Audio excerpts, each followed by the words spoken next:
Hello and welcome everyone to the Metafunction podcast. This is Laura and this will be our first episode.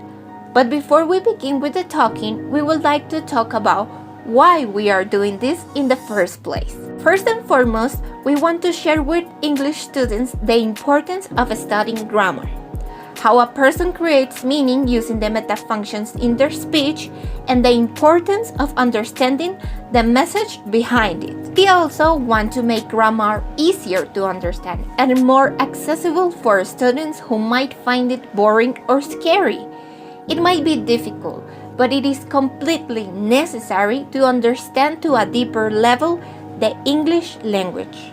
Before we formally start with the main topic of the podcast, we would like to explain that each of the three metafunctions is about a different aspect of the world and is concerned with a different mode of meaning of clauses.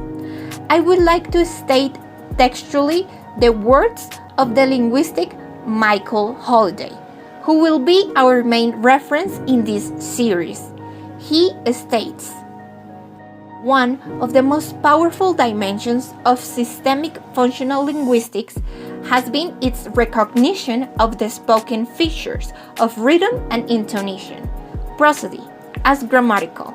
Thus, far from being simply paralinguistic, prosody serves to systematically realize meaning in all three metafunctions of language: ideational, where language constructs experience; interpersonal, where it enacts relationships; and textual, where it engenders discourse."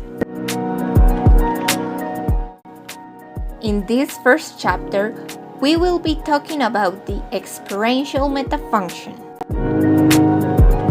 In the ideational or experiential metafunction, the main concern is the transitivity.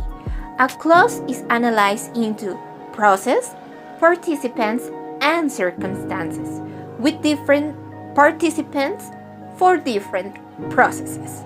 The ones we know are relational, existential, material, mental, verbal, or behavioral process. And participants like the actor, goal, causer, affected, sensor phenomenon, etc.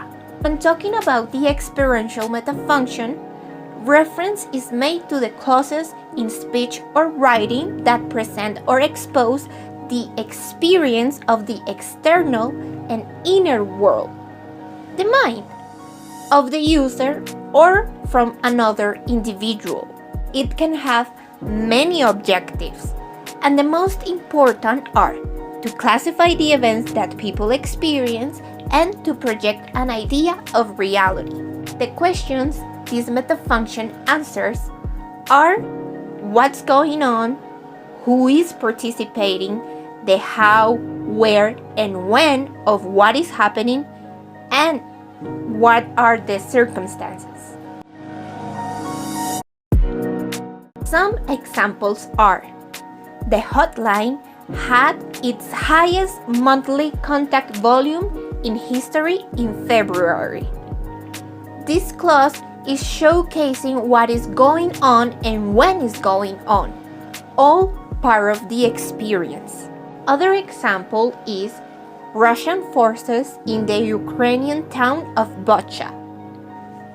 This clause is showcasing where is going on and who is participating. It's pretty easy, right? Well, just wait for the next metafunctions. They get a little bit trickier. This was the Metafunction podcast. Make sure to tune it for our next chapter, where we'll be discussing the interpersonal metafunction. Hope you are having a great day, week, month, semester, whenever you are hearing. And we will meet again in our next chapter. Bye bye!